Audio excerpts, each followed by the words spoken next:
I'm going to immediately impose a 25% tariff on everything they send in to the United States of America.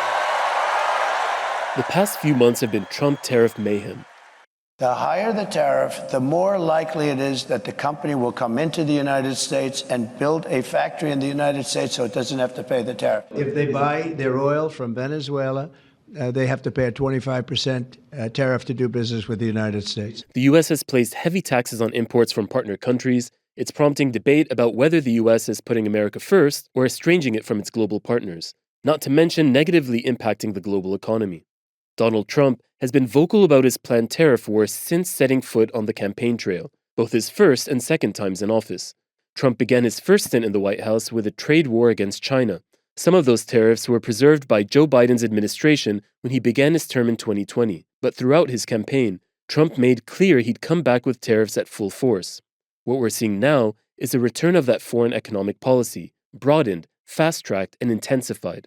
Even before his first 100 days in office, Trump has threatened and executed tariffs at a much larger scale than he did in his first term. In his inaugural address, he promised to tax foreign countries, what he posed as a citizen-minded move. On his first day in office, he said he anticipated tariffs on Canada, Mexico, and China on February 1st.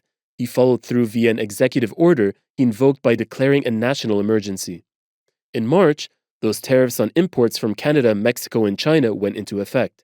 Retaliation came soon after, from all three, even with hopes to de-escalate.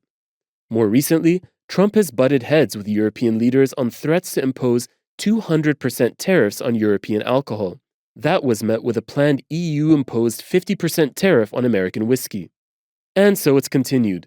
Donald Trump has postponed, paused, or increased tariffs and invoked retaliation seemingly from across the globe and often with longtime economic partners. The United States launched a trade war against Canada, their closest partner and ally, their closest friend. It's all ahead of reciprocal tariffs expected to take effect on April 2nd. And I was going to do it on April 1st, but I'm a little bit superstitious, so I made it April 2nd. The tariffs go on, not all of them, but a lot of them. And I think you're going to see something that's going to be amazing. We've been taken advantage of as a country for a long period of time. It's a risky game of ping pong that economists say could wreak havoc on the global economy. The Middle East is no exception. I'm Salim Saeed, and this is Business Extra. Today, we're hearing from economists about what this means in the political sphere, but also outside of it, for the everyday consumer, perhaps uncertain about what a trade war can mean, and for the economic machinery here in the region. Well, really, they're complex because these tariffs, they come on and they come off, and then they maybe come on again, and they're on different products, or they're in general, and they're on Canada and Mexico and China, and then they're on everybody. So it's very hard to piece it all together. Robin Mills is the chief executive of Qamar Energy and a contributor here at The National. He's here to tell us how all of this comes back to the Middle East. So first of all, thank you for joining us. Appreciate you being here. And in brief, can you tell us what has been the immediate impact of Trump's tariffs on the global energy market? I think the biggest impact is the immediate one is uncertainty, worry, and that is obviously hitting the global economy. Stock markets are down and so on, and that is pushing down oil prices. That's kind of the immediate impact, and that's the concern that everybody sees right now, regardless of the details of any specific tariff.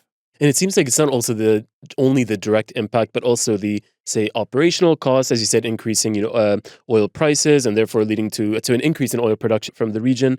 So first of all, reverting back to the U.S., how do you see this impacting U.S. oil production, which Trump had said the U.S. will be doing more of? Well, really, there's kind of three big impacts there. So the first one is price, and the oil price is down because of worries about the global economy, and that hits drilling. So we were kind of looking at the start of this year that U.S. drilling would be very slightly up on last year, but kind of production overall would be slowing down. I think now, if things persist as they are, U.S. oil production would slow down quite a bit more. We wouldn't see as much growth as we'd been expecting. The second impact is to do with costs, so particularly the tariffs on steel and aluminium. Steel, in particular, is a big input for the oil industry for well casings, pipelines, this kind of stuff. If the price of that goes up in the US, raises people's costs, that again will diminish their activity. They'll be drilling less, and US oil production will be hit in that way. And the third part is particularly to do with the tariffs on Canada. The Canadian and US oil systems they're almost one system. They're extremely tightly coupled. They have been optimized, assuming a very free flow of oil and gas from mostly from Canada to the US, but in some cases backwards again. And US oil refineries have been optimized to take Canadian crude. If the tariffs come onto that and the Canadians look for other options, then a lot of that optimization falls away, and that will raise prices and costs for the refining industry, and ultimately will raise prices at the pump in the US. Especially with the US building data centers, this is happening across the globe and needing to power these data centers and other AI. So, how do you see this increased cost to produce energy affecting future AI development and processes? Oddly enough, I'm kind of less concerned about that because I think that the big issue here is more on the US oil side. I think on the US natural gas side, the picture is more comfortable. US natural gas prices have been rock bottom for years. They've come up somewhat this year, but still not dramatically so. They still remain very cheap by global standards. Now, the US build out of data centers, there's a big concern, how does the US power all these things? And gas is going to be a huge part of that. Of course, the US is also saying let's do more nuclear power, which will take, maybe will come, but will take years and years. The environment is not very favorable to renewable energy right now in the US, but realistically, that will have to play a big role. But gas is going to be the mainstay, I think, clearly, and the path the US is currently taking. But I think with a pretty modest increase in US gas prices, the US will be able to produce a lot more gas, even if costs for wells and things have gone up, and even if US gas exports are going up at the same time. So, with that said, who stands to benefit from these tariffs and price increases across the board? So, is it companies? Is it particular individuals? Is it government? Who do you see benefiting from this? They're a short-term positive for some people. Overall, they're a big negative for most people. There'll be some narrowly defined interests that will gain. And if you speak about the steel and aluminium tariffs, primary steel and aluminium producers in the US will gain, at least in the short term. Will they gain longer term, and will they expand capacity? I think that's quite unlikely. There's a lot of good reasons why the US is not doing very much steel, and particularly not doing very much aluminium today. And I don't think higher prices because of tariffs will do much for that. But it will mean that existing plants will make more money, yeah. So people there will benefit. But down the chain, look, I think this hits a lot of people because the costs for these kind of basic goods ripple through the whole economy. Automakers will suffer from this, for example. So they may think, oh, great, there's a tariff that's keeping out European cars, Chinese cars, whatever. But they will lose out more than that because of the cost of raw materials, and also because, again, their supply chains were very tightly integrated with Canada and Mexico. If they can't be making the engine in Mexico and bringing it to the US and doing some work and sending it backwards and forwards, then that really destroys that business model. So every industry in the US will be affected by this, particularly ones that consume high amounts of energy, and also for materials and production. How do you see this impacting the average American when it comes to their spending, whether it's at the gas pump or buying a car? Yeah, I think, again, there'll be a ripple effect on all kinds of industries, but I think we will see US oil prices and price at the pump, whether it's for petrol or diesel, going up. We will see prices probably for natural gas going up. Maybe that's not a dramatic effect, but probably prices for that will go up, and that'll hit the price of electricity. Price of electricity will increase. Price of food, I think that's clearly one that's going to be hit because of the importance of Canadian agriculture for the US and Canadian fertilizers. So food prices could go up. And that will ripple through the whole economy. So interest rates in general. So inflation will go up, and then there'll be some pressure to increase interest rates to contain inflation.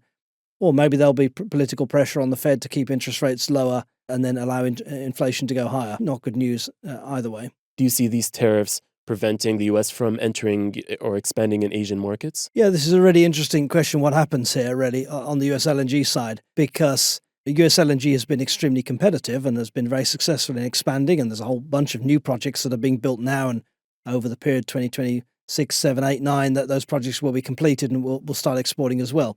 So the US is going to become the world's biggest LNG exporter by a long way. Qatar will grow too and will be a very strong second. But these tariffs do create some headwinds. Firstly, because costs of construction and so on are going to rise, and we've actually seen that already. Projects are saying, look, we have to renegotiate our contracts because they're not profitable under these current construction costs. The two key markets that the US was looking at were China and Europe, because it lost the Russian gas and it needs to replace it somehow. And obviously geographically very easy to get to Europe from the US. And China, because that is the big market, now the world's biggest LNG importer and a fast-growing one. But, now the tariffs mean it's not profitable to send US LNG to China. So if the Chinese market goes away, then I think the US is left scrambling to compete in other markets where the Qataris will also be very strong.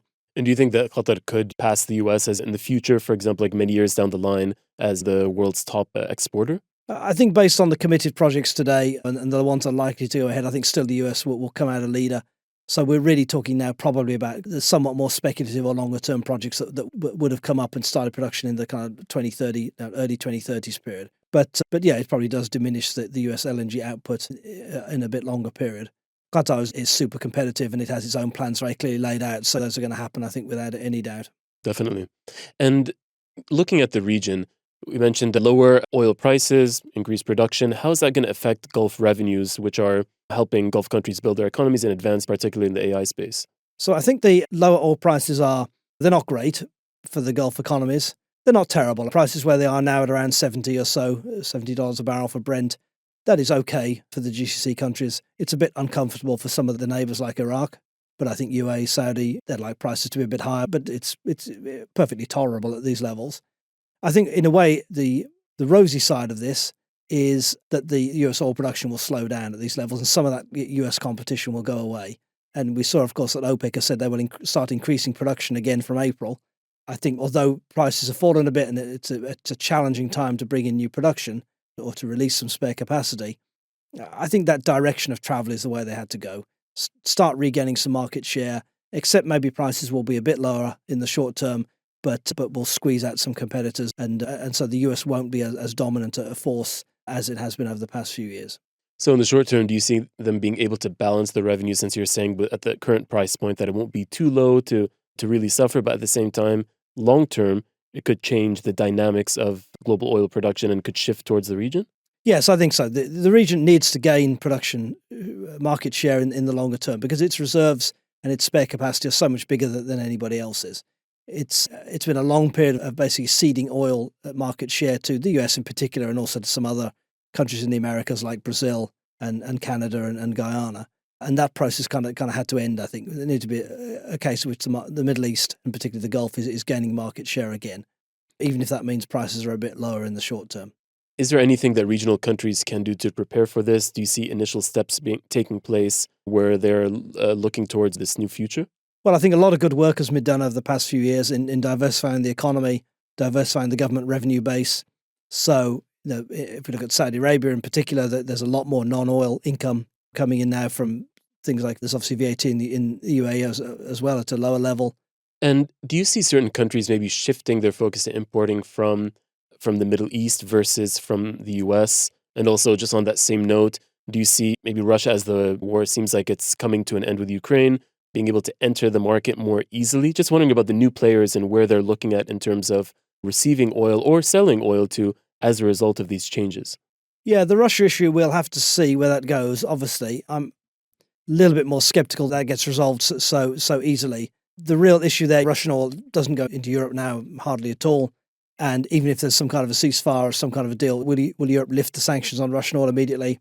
I doubt that they'll rush to do that. But if they do, if Russian oil comes back into Europe, then that'll mean that it won't be going to India and China. Those have been the main buyers. Before the war, India hardly bought any Russian oil at all. Now Russian oil has jumped up to be its biggest supplier. Now that probably would stop again if Russian oil is going to Europe or elsewhere. And that means the Gulf will regain its market share in India over time. Do you see shifts taking place, for example, with entities like, or intergovernmental bodies like BRICS? I know there's pressure on India from the US to leave BRICS. And then I wonder if like these types of tariffs, do you see a response taking place from BRICS to accommodate? So I think we're seeing a huge realignment of global blocks, political blocks and trade blocks. Absolutely. That particularly affects Europe. That's very obvious. And how that thing with Europe will play out, we need to see. But I think distancing from the US very clearly.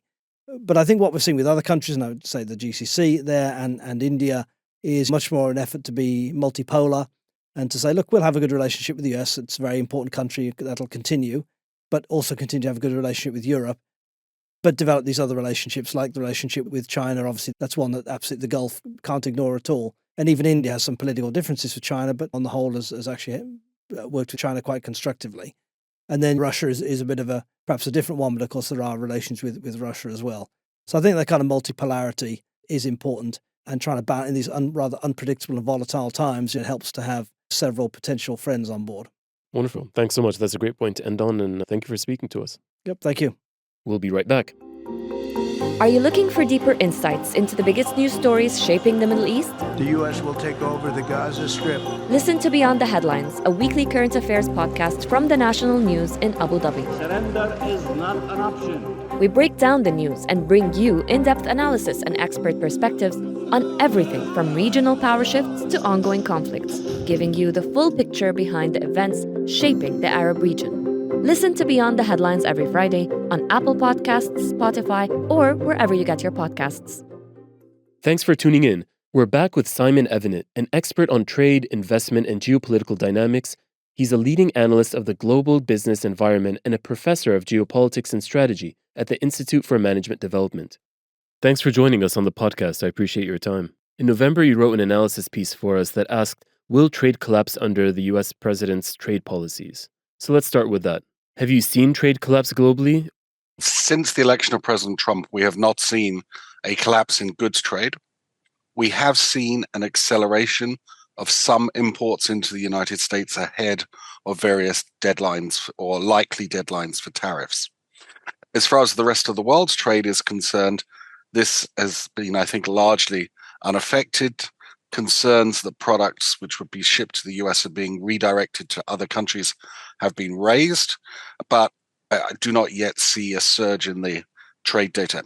It should be said, and your listeners, I'm sure, will want to know this, trade data tends to come out with a bit of a lag, so we probably won't know for sure what has happened in the key jurisdictions for a couple of months, and we won't know worldwide. We will not know the full picture until 2026.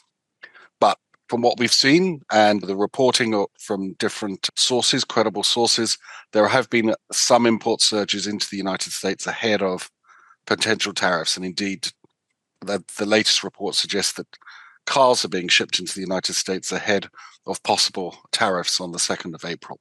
It usually takes time for the impact to really be seen. So at this point, it could just be speculation. There's also been a lot of flip-flopping between Canada and Mexico. So right now, what would you say has been the global response? Do you see one form of response better than the other in terms of having an effective reaction to Trump's policies? Is it better to be more aggressive to get the type of result that's needed?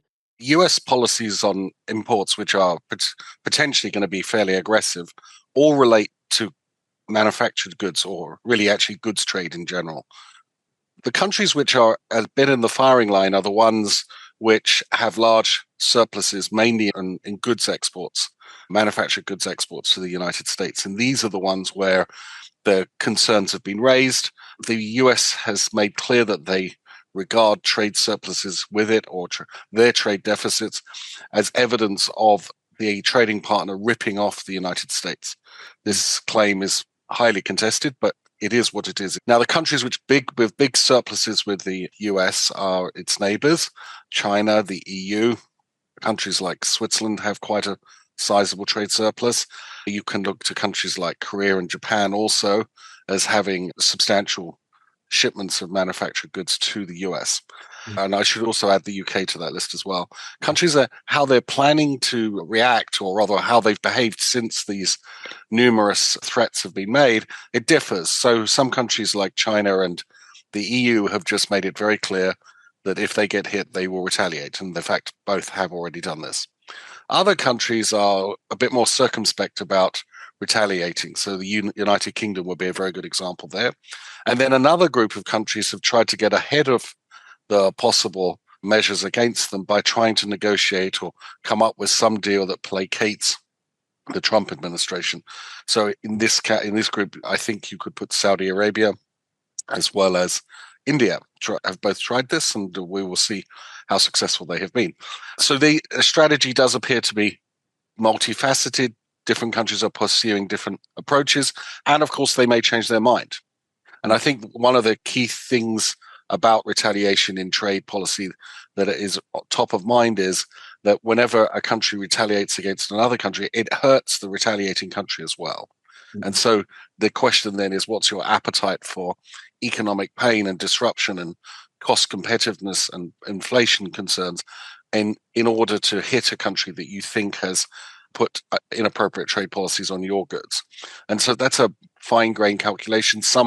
In some countries, when they're in the run-up, say, to an election, such as Canada, it's very hard to resist the temptation to put retaliatory measures in place. In the case of the United Kingdom, which of course had its election last year and where the government has a huge majority, they seem to be taking a much more cautious approach. They're not retaliating as quickly.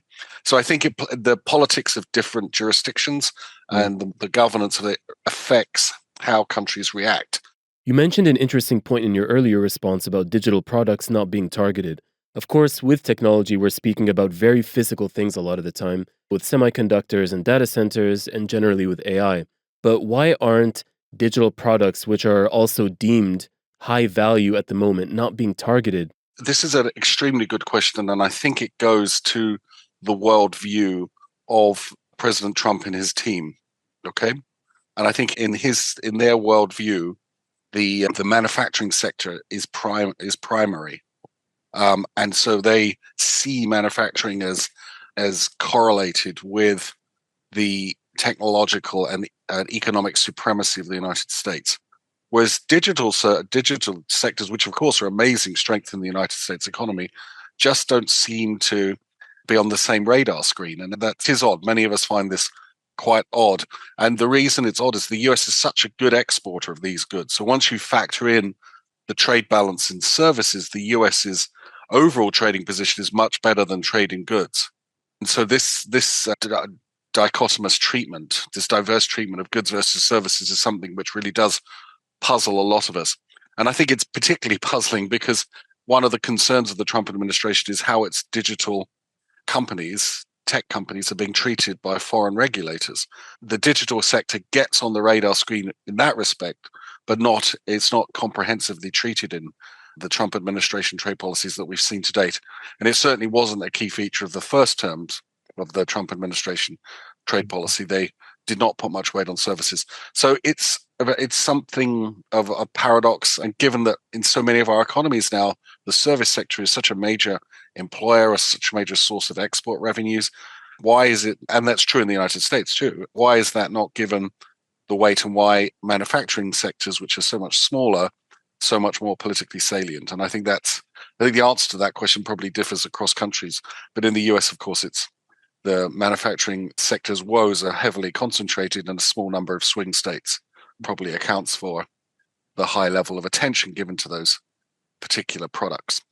The dollar has faced volatility in terms of its valuation since even before Trump's tariffs were implemented in February. For example, in January, the dollar fell by up to 1% just on the idea of them being implemented or going into effect. Do you see this continuing? So if we're talking about the effect of US tariffs on different economies and sectors and the like, I would expect to see the materials and manufacturing sectors' share prices come under pressure when these tariffs are put in place, especially for firms which import a lot of parts and components and materials. So I think that's a sector which has already been weighed down somewhat by tariffs. So if you're looking for immediate financial market responses, look there. There must also be, as some firms' business models come into question, important questions about the riskiness of certain shares and companies. And this presumably will affect the cost of capital as well. In terms of exchange rates, many things affect exchange rates, but to the extent that the tariffs are seen as potentially contributing to big price increases and inflation, recorded inflation, then, and to the extent that is thought to affect Federal Reserve policy, then I think you can trace through possible impacts on the exchange rate through that route. So if people expect US interest rates will be higher for longer or rise, then this will affect the attractiveness of investing in the dollar. On the other hand, if the markets look at the higher inflation rate and thinking that the Fed will crack down on higher prices and this creates recession expectations, then this could have other implications for the dollar. So again, it's really tied up with, I think, the details of how far-reaching this set of tariffs will be and whether or not people see it as more inflationary and stagflationary or not, or recessionary. I think that's the key, and I think the markets are in different places on this. The bond market and the stock market seem to be working under different sets of assumptions, at least in the US markets are. It's interesting what you said about firms as well. how would they benefit from being an intermediary during this process? Remember, I argued earlier that it's a narrow set of firms. Some firms, under some conditions, get benefit, right? Many firms which source parts and components and raw materials abroad would almost certainly be hit. And many firms which, say, international retailers, some of the big ticket retailers like Costco, Target, and others would all be hit as well. So I think that the actual corporate constituency that benefits from these tariffs is much smaller than I suspect the administration actually realizes. And I think that, and we hear we see reports of US business leaders trying to persuade administration officials that these tariffs would be counterproductive, not to much avail. But that message is starting to be transmitted now. So it seems like mainly it would go to the government, and then with the hopes that through the government, they would incorporate it into things such as cutting taxes. But as you said, it's such a small section of that. Will that actually be significant or not? So there are short-term responses and medium-term responses. So one very short-term response has been to get as much goods into the United States before these tariffs come in, and we've already seen air cargo going up, the cost of air cargo going up. Ships are pretty much booked out to the United States. That sort of rushing the stuff across the border is one response. A second factor which really has to be taken into account is the extent to which a firm can pass on the tariff increases to its customers. And of course, companies have different degrees of pricing power. No one wants to raise their prices unnecessarily, or at least unexpectedly, but some firms have much more pricing power, and the more pricing power they have, the more relaxed they will be about this. Other firms, and we have press reports of this, have been trying to squeeze their suppliers to get their foreign suppliers to pay to pay part of the tariff, in essence, by forcing those foreign suppliers to accept lower prices. So these are all very much the short-term factors. Then when you get into sort of more medium-term changes, then there's going to be questions about if the US tariffs do not cover all countries, then there will be a premium on investing in countries which have not been hit by this round of tariffs on the 2nd of April. That may well end up affecting sourcing patterns as well as investments, where investment companies build out their supply chains. So that's another feature. And then, of course, there is one last option which companies which are absolutely determined to supply the US market will do, which is to build a factory in the United States. But I think that will be the last resort. Most of the companies I know, especially European companies, have not had the best experience operating factories in the United States. And so they're not particularly keen to build out there. Now, I guess the last and very important point to make to your audience is this. The United States imports less than 15% of the world's goods. That means for every dollar the US buys on world markets, there are customers willing to buy $6 more in other places. So there's going to be a huge premium on export diversification, identifying new customer segments abroad, or expanding the amount exported to other countries. And so you will see, I think, a de-risking from the US market should the tariffs go on. And this will play out in both investment terms as well as export terms. And fortunately, because globalization has advanced so much, in many ways, one of the ways of mitigating the risks over the medium term is to reduce exposure to the US market. Now, no one wants to give up high-paying customers, and so I understand that. And there are costs associated with this. But important, as we say in English, there are more fish in the sea. The US is not the only fish in the sea. And to the extent that the US administration learns that lesson, then it may well cause it to be a little bit more cautious in how it manages its trade relations. But we will see. In the short term, you mentioned the idea of diversifying partners, and it seems like Gulf countries in the Middle East as a whole have done that since even before these tariffs were implemented. Do you see that this would benefit them or work against them? Or maybe they would become an alternative trading partner for some of the countries that want to reduce trade with the US as a result of these tariffs? All of that, I think, is on the cards. It's very clear that the Gulf has stepped up in terms of its international engagement. Different countries are doing it in different ways. And whenever I come to the region and hear from ambitious, optimistic business people and policymakers, and I think it's very important that optimism remains, and the location of the Gulf between Europe and Asia is just fantastic in terms of geography. So that works nicely as well. So I think there's a lot. This type of chaos, and to the extent that there is chaos and there is de-risking from the United States, this is likely to create opportunities for firms in the Gulf region. And given the stability of the region, that's another plus as well. That's all for this episode of Business Extra. You can get more of our business coverage at thenationalnews.com.